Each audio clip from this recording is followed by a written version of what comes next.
एक छोटे से गांव में, जो हिमालय की तलहटी में बसा हुआ था, एक युवक रहता था जिसका नाम अर्जुन था। अर्जुन एक साधारण व्यक्ति था जो अपने परिवार, काम और आस्था के प्रति समर्पित था। अर्जुन के हृदय में भगवान हनुमान के प्रति गहरा श्रद्धा भाव था। हनुमान जी, जिन्हें भगवान राम के अनन्य भक्त, अद्वितीय शक्ति और अपार ज्ञान के लिए जाना जाता है, अर्जुन के लिए प्रेरणा का स्रोत थे। अर्जुन ने बचपन से ही हनुमान जी के अद्भुत पराक्रमों और रामायण में उनकी भूमिका के किस्से सुने थे। वह विशेष रूप से इस बात से प्रभावित था कि कैसे हनुमान जी की उपस्थिति भय को दूर कर सकती है, कठिनाइयों में शक्ति प्रदान कर सकती है और भक्तों की रक्षा कर सकती है। जैसे जैसे अर्जुन बड़ा हुआ, उसके भीतर एक गहरी आकांक्षा उत्पन्न हुई, हनुमान जी से व्यक्तिगत रूप से जुड़ने की, उनकी उपस्थिति का अनुभव करने की और उनके आशीर्वाद की प्राप्ति की। एक दिन, जब अर्जुन ने अपने दैनिक कर्म और पूजा समाप्त कर ली, उसने निर्णय लिया कि वह हनुमान जी को बुलाने के लिए साधना करेगा। उसे पता था कि यह कोई साधारण कार्य नहीं है, इसके लिए गहरी आस्था, समर्पण और हृदय की पवित्रता की आवश्यकता थी। उसने गांव के एक बुजुर्ग साधु से मार्गदर्शन लिया, जो अपनी आध्यात्मिक ज्ञान के लिए प्रसिद्ध थे। वह साधु, जो वर्षों से आध्यात्मिक साधना में लीन थे, अर्जुन की बात को सुनकर मुस्कराए। उन्होंने अर्जुन की शुद्ध भावनाओं को समझा और उसे मार्गदर्शन देने का निर्णय लिया।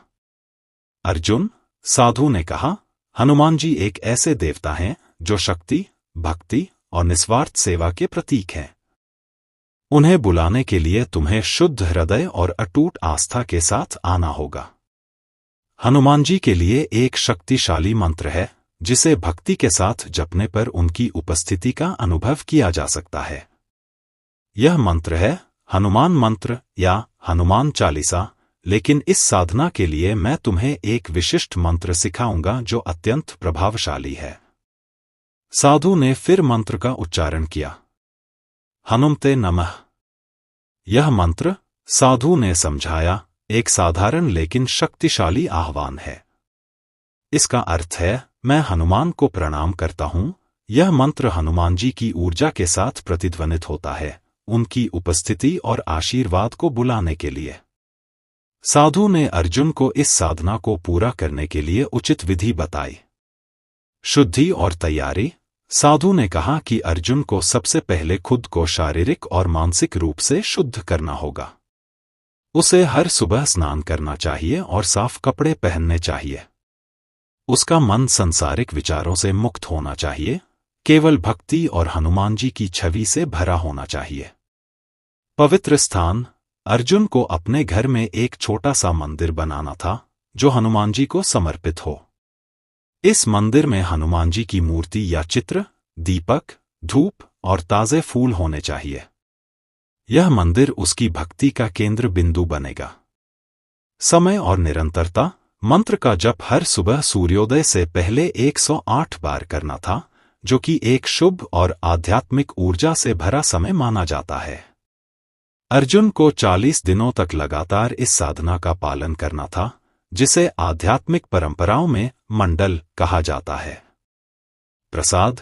हर दिन मंत्र जप के बाद अर्जुन को हनुमान जी को फल और मिठाई अर्पित करनी थी, जिसे बाद में वह अपने परिवार और जरूरतमंदों में प्रसाद के रूप में वितरित करता।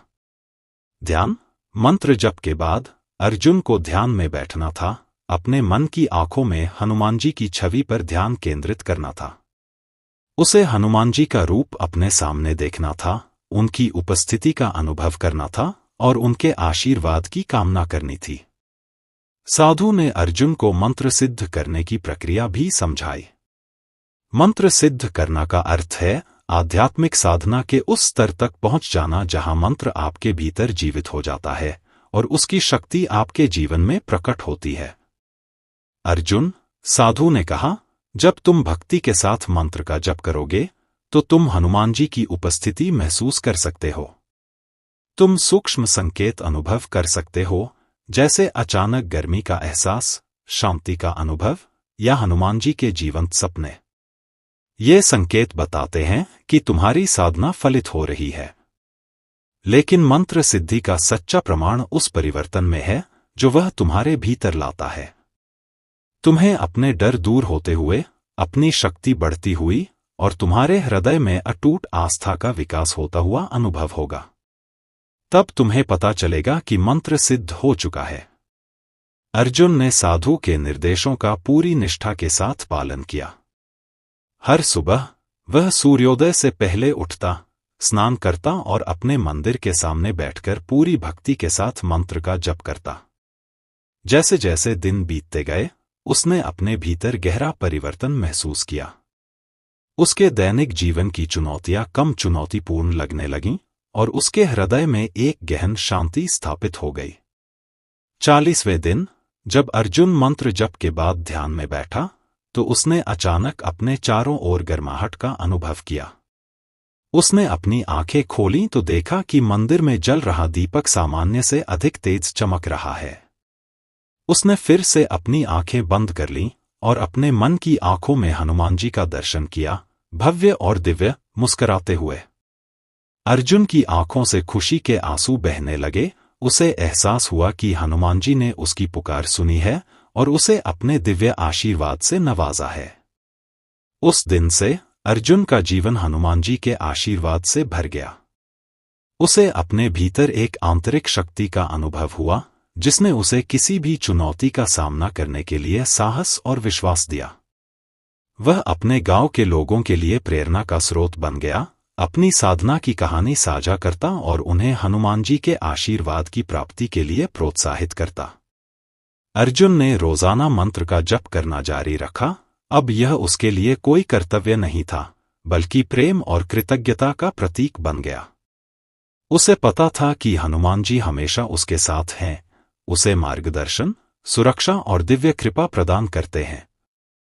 अर्जुन की कहानी हमें आस्था, भक्ति और आध्यात्मिक साधना के महत्व को सिखाती है।